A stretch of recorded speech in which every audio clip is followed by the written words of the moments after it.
With the recent buff to Headhunter, there's an important question that I don't think has been answered, or at the very least, if someone answered it, I haven't seen their video.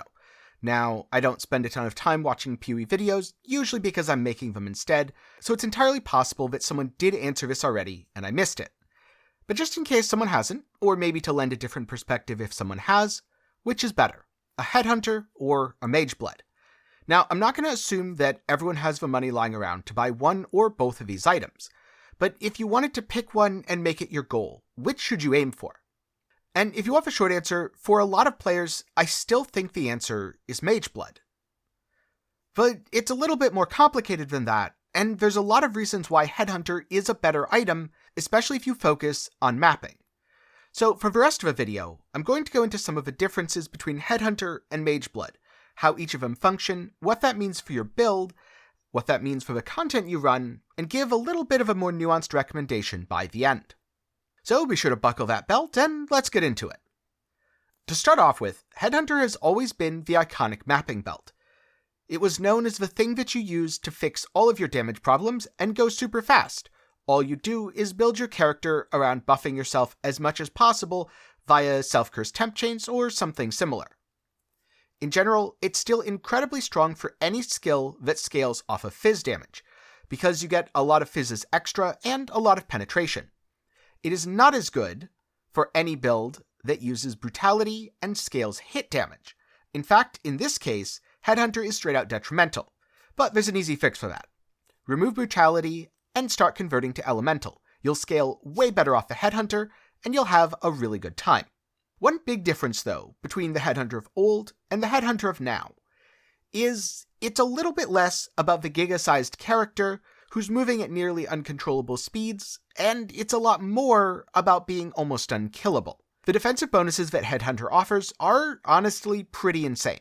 You get a ton of res, a ton of max res, and a ton of just straight-up damage reduction. You also get a lot of offensive benefits, so many that I've seen my tooltip DPS on Tornado Shot well over 100,000. Though most of that was probably just Soul Eater stacks, since I sometimes get a few hundred. For reference on just how scary that is, my tooltip in Hideout is about 300 DPS, and this is a Tornado Shot Corrupting Fever build, meaning all my Tornado Shot is linked to is utility supports that actually reduce its damage. On the other hand, if you like killing bosses, Mageblood is the clear winner.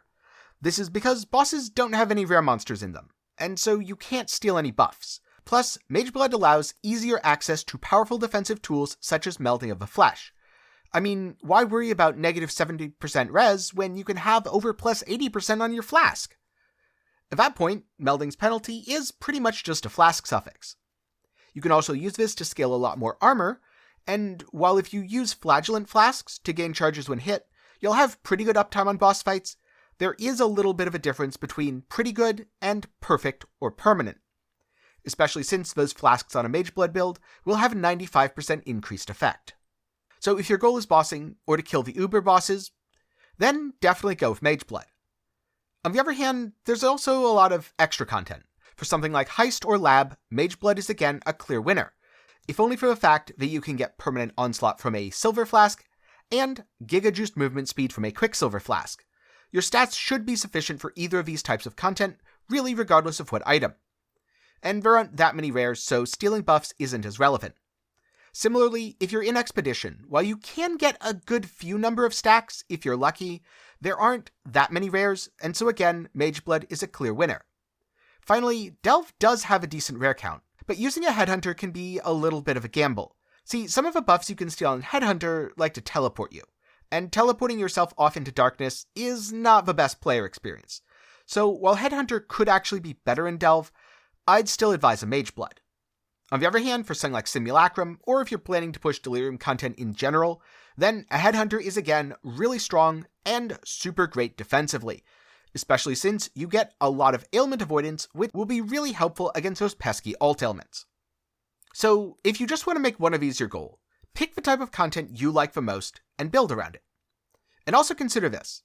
Right now, Headhunter slots into any build with very few changes. But when you get a Mageblood, you really do want to change your build to work around it. For example, if I was to use a Mageblood permanently on this Corrupting Fever build, one of the things that I do is drop a lot of the resistances from my gear. The reason is, well, I mentioned it earlier. I can get all those resists in a flask suffix, and instead I can get things like dot multi, maybe use dual circles of guilt, and do a lot of other things that will scale my damage much, much higher. But on the other hand, I will be squishier than if I have 20 or 30 Headhunter buffs, so there's definitely a trade-off here. For me personally, I really love Expedition, and as a result, there's a very good chance that I turn this character into a dedicated Expedition farmer, I swap over to full Mageblood gearing, and I don't look back. On the other hand, if I just wanted to map, and I just wanted to run Delirious content, then I'd absolutely be going Headhunter. Although, at this point, if I just wanted to do that, I'd probably be swapping over to another build, just so I could take advantage of things like Crit and Fizz's Extra, both of which Headhunter provides in abundance. And there's one last thing that I haven't mentioned yet, something that I'd argue is the most important part of the distinction. Which one works better when you're in town? And here, again, Mageblood is the clear winner. Your flasks are always active, which means your flasks are active in your hideout, your flasks are active when you go to trade, your flasks are active in town, and overall, your character just moves way faster. If this is important to you, and you do a lot of trading, maybe you're a super rich flipper, level yourself up to 44, put on that Mageblood, trust me, you won't regret it. But now, I'm curious. If you've used Headhunter, Mageblood, or both, which do you prefer? And if you haven't used Headhunter because you were scared it was nerfed into the ground and bad, then don't fear. It's still very, very good. It won't feel quite the same as it did, but it will feel excellent. And on the other hand, if you've never owned or used either a Mageblood or a Headhunter, and you were to pick one to make your goal for an entire league, which would it be? Let me know your thoughts down in the comments below.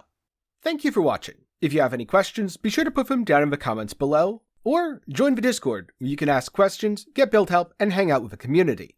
A special thanks to my patrons and YouTube channel members. They're awesome, and they get to show it by having their name on screen in the credits of all my videos. So if you want to see your name here, be sure to check the link in the description. For more general gaming content, check out my second channel, 10 Gaming Thoughts, and if you want a water bottle or a cool shirt, I have a link to my official merch shop in the description. I hope you learned something today, and I hope to see you again sometime soon.